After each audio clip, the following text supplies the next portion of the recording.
Hello friends, स्वागत है आप सभी का आपके अपने YouTube channel book hive educator पर। तो आज हम लोग 24 जुलाई के करंट अफेयर्स के बारे में डिस्कशन करने वाले हैं इस वीडियो के अंदर। तो चलिए फिर इसे शुरू करते हैं। तो इसमें जो पहला प्रश्न है वो है कि इंटरनेट स्पीड में जून में 187 देशों की वर्ल्ड रैंकिंग में भारत का कौन सा स्थान रहा है। तो दोस्तों जो इसका सही आंसर है वो है 129वें स्थान पर। तो 129th रैंक पर मतलब कि इंडिया इस सूची में रहा है। तो अगर हम बात करें इसके एक्सप्लेनेशन की, तो इंटरनेट स्पीड में जून में 187 देशों की वर्ल्ड रैंकिंग में भारत 129वें स्थान पर रहा। जून माह की ग्लोबल रैंकिंग में भारत को 187 देशों के बीच 129 रैंकिंग हासिल हुई। भारत में औसत मोबाइल डाउनलोडिंग स्पीड 34.67 एमबीपीएस रही है, जबकि अपलोडिंग स्पीड 11.01 एमबीपीएस रही है। तो इसी के साथ अगर हम इस रैंकिंग की बात करें, तो हालांकि ये बहुत अच्छी रैंकिंग तो नहीं है। 187 देशों में हमारा जो स्थान है वो 129वें स्थान पर रहा है। तो बात करते हैं अगले क्वेश्चन की। तो अगला प्रश्न है कि ई कॉमर्स कंपनी फ्लिपकार्ट ने किस कंपनी में 100% हिस्सेदारी का अधिग्रहण करने के अगस्त में फ्लिपकार्ट होलसेल सर्विस लॉन्च करने की घोषणा की है। तो इसका जो सही उत्तर है वो है वॉलमार्ट इंडिया प्राइवेट लिमिटेड। जैसे कि वॉलमार्ट जो है वो एम्प्लॉयमेंट के मामले में दुनिया में सबसे बड़ी कंपनी है एम्प्लॉयमेंट देने में। तो अगर हम इसके एक्सप्लेनेशन की बात करें, तो ई कॉमर्स कंपनी फ्लिपकार्ट ने वॉलमार्ट इंडिया प्राइवेट लिमिटेड में 100% हिस्सेदारी का अधिग्रहण करने के अगस्त में फ्लिपकार्ट होलसेल सर्विस लॉन्च करने की घोषणा की है। Walmart India best price cash and carry business का संचालन करती है। ठीक है, तो जैसे कि मैं आपको पहले ही बता चुका हूँ कि जो वॉलमार्ट है ये काफ़ी बड़ी कंपनी है वर्ल्ड की। ठीक है, और भारत में एम्प्लॉयमेंट के मामले में या वर्ल्ड में भी कह लो कि एम्प्लॉयमेंट के मामले में भी ये सभी कंपनियों में सबसे शिखर पर आता है। तो चलते हैं अगले प्रश्न पर। जो तीसरा प्रश्न है वो है कि भारतीय राष्ट्रीय भुगतान निगम ने रिकरिंग पेमेंट के लिए कौन सी सुविधा शुरू की है। तो इसका जो सही उत्तर है वो है यूपीआई ऑटो पे। तो भारतीय राष्ट्रीय भुगतान निगम यानी एनपीसीआई ने रिकरिंग पेमेंट के लिए यूपीआई ऑटो पे सर्विस शुरू की है, जिससे यूपीआई उपयोग करने वाले यूजर मोबाइल बिल, बिजली बिल, ईएमआई भुगतान, इंटरटेनमेंट, ओटी सब्सक्रिप्शन जैसे भुगतान किसी भी यूपीआई ऐप के जरिए कर सकेंगे। तो चलते हैं अगले प्रश्न पर। जो चौथा प्रश्न है वो है कि सरकार ने आर्मी में महिलाओं को बराबरी का हक देने के उद्देश्य से थल सेना की सभी डैश स्ट्रीम में स्थायी कमीशन देने का आदेश दिया है। तो इसका आंसर है 10 स्ट्रीम। तो जैसे कि अगर हम बात करें कि आर्मी में महिलाओं के बराबरी के हक की, तो जैसे पैरामिलिट्री फोर्स की अगर बात की जाती है, पैरामिलिट्री की, तो या तो फिर वो पैरामिलिट्री हो या फिर हमारे यहाँ पे यूनियन टेरिटरी के अंतर्गत या फिर केंद्र सरकार के अंतर्गत आने वाली जो पुलिस विभाग है, तो इसमें सरकार ने पहले ही महिलाओं को 50% जो है सो आरक्षण दिया हुआ है कि जितनी भी सीटें निकलती हैं, आरक्षण जितने भी वैकेंसी निकलती है, तो उसमें 50% महिलाओं के लिए होता है। तो अब आर्मी में भी भारत सरकार ने ये बराबरी का हक देने का मुद्दा उठाया है। तो भारत सरकार ने आर्मी में महिलाओं को बराबरी का हक देने के उद्देश्य से थल सेना की सभी 10 स्ट्रीम में स्थायी कमीशन देने का आदेश दिया है। ये सभी 10 stream army, air defence, signal engineer, army aviation, educational Corp, army service Corp, intelligence, जज, एडवोकेट जनरल और अन्य इसमें शामिल है। तो ये सभी के सभी 10 स्ट्रीम के अंतर्गत आने वाले विभाग हैं। तो चलते हैं अगले प्रश्न पर। तो पांचवा प्रश्न है कि एलआईसी ने किस स्टील कंपनी से जून तिमाही में हिस्सेदारी बढ़ाकर 11.08% कर दिया है। तो इसका सही उत्तर है टाटा स्टील।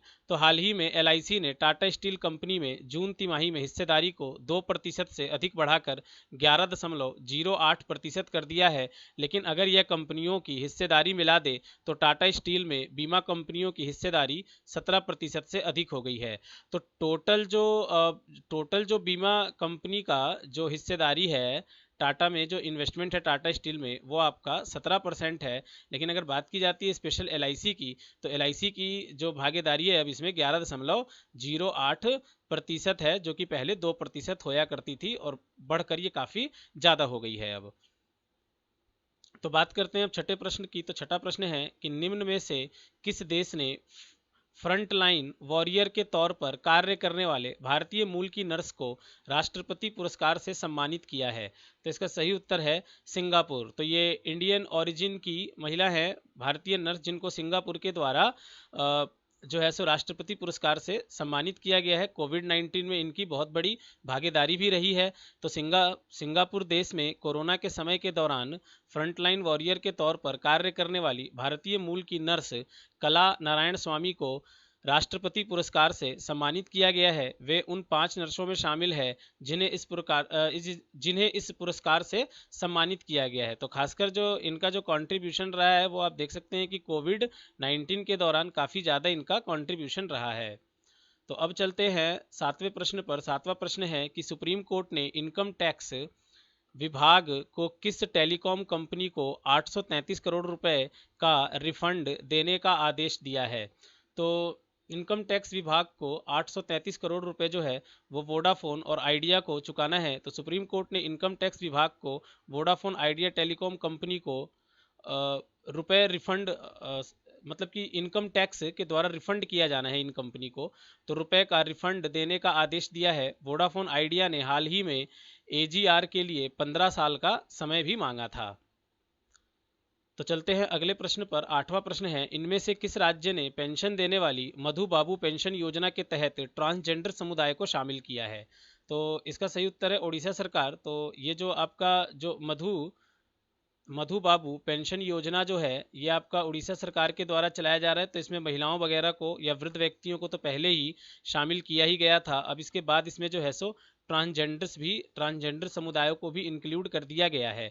तो उड़ीसा सरकार ने हाल ही में पेंशन देने वाली मधु बाबू पेंशन योजना के तहत ट्रांसजेंडर समुदाय को शामिल किया है, जिसमें लगभग 5000 ट्रांसजेंडर लोगों को उनकी आयु के आधार पर 500 से 900 रुपये मासिक पेंशन दी जाएगी।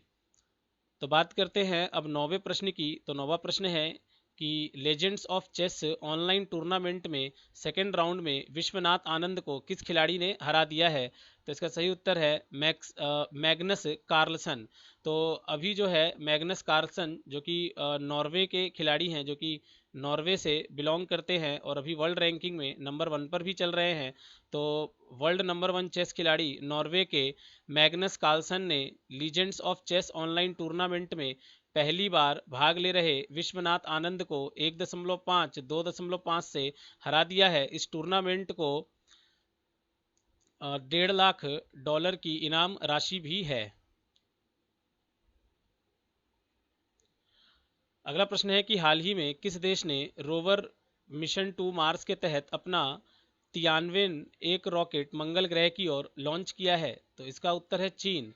तो चीन ने हाल ही में रोवर मिशन 2 मार्स के तहत अपना तियानवें एक रॉकेट मंगल ग्रह की ओर लॉन्च किया है। इस 6 पहियों वाला रोबोट है। इसे हैनियान से लॉन्च किया गया।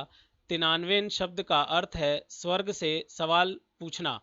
तो दोस्तों अगर हम इस मामले में अगर इंडिया की बात करें तो जैसे कि आप लोग जानते हैं कि इंडिया भारत का ऐसा चौथा सफल देश था जिसने मार्स मिशन सफल चलाया था, जिसका मार्स मिशन सफल रहा था। तो भारत इस मामले में चौथे नंबर पर आता है।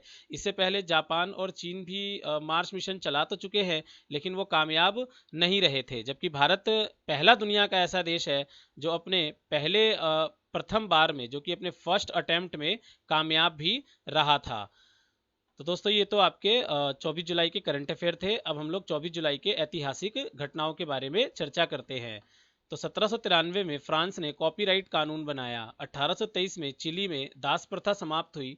1870 अमेरिका में पहली रेल सेवा शुरू की गई। 1890 सोवा बाजार क्लब ने पहली बार इंग्लिश फुटबॉल टीम के खिलाफ दर्ज जीत की। 1911 हैरम बेहन द्वारा माया सभ्यता के लुप्त शहर माचू पिच्चू को खोज निकाला गया। 1923 लॉसन की संधि स्विट्जरलैंड में ग्रीस, बुल्गारिया और प्रथम विश्व युद्ध में शामिल अन्य देशों के बीच हुई संधि के द्वारा आधुनिक तुर्की की सीमाओं को व्यवस्थित किया गया। 1932 रामकृष्ण मिशन सेवा प्रतिष्ठान की स्थापना हुई। 1938 इंस्टेंट कॉफ़ी की खोज हुई। 1969 अपोलो 11 अंतरिक्ष यान पृथ्वी पर वापस लौटा। 1974 अमेरिका की शीर्ष अदालत ने देश के तत्कालीन राष्ट्रपति निक्सन को वाटरगेट मामले में जुड़े सभी टेप जांच एजेंसियों के हवाले करने का आदेश दिया। 1987 मशहूर उपन्यासकार जेफरी आर्चर ने डेली स्टार अखबार के खिलाफ लाखों पाउंड का मानहानि का मुकदमा जीता। 1989 लोकसभा में विपक्ष के लगभग सभी सदस्यों ने इस्तीफा दिया, जिसे स्वीकार कर लिया गया। 1999 अमेरिकी अंतरिक्ष यान कोलंबिया का सफल प्रक्षेपण रहा। 2000 एस विजयलक्ष्मी शतरंज की पहली महिला ग्रैंड मास्टर बनी। 2005 कोरियाई क्षेत्र को परमाणु हथियारों से मुक्त करने हेतु उत्तर और दक्षिण कोरिया के बीच आम सहमति बनी। तो दोस्तों, ये हमारे 24 जुलाई के करंट अफेयर और उससे संबंधित विश्व और भारत और विश्व भर की ऐतिहासिक घटनाएं थी। तो आप लोग हमारे इस वीडियो को शेयर करें और लाइक करें और हमारे चैनल को सब्सक्राइब करना ना भूलें। तो मिलते हैं अगले करंट अफेयर के साथ। तब तक आप लोग अपना ख्याल रखिए। धन्यवाद।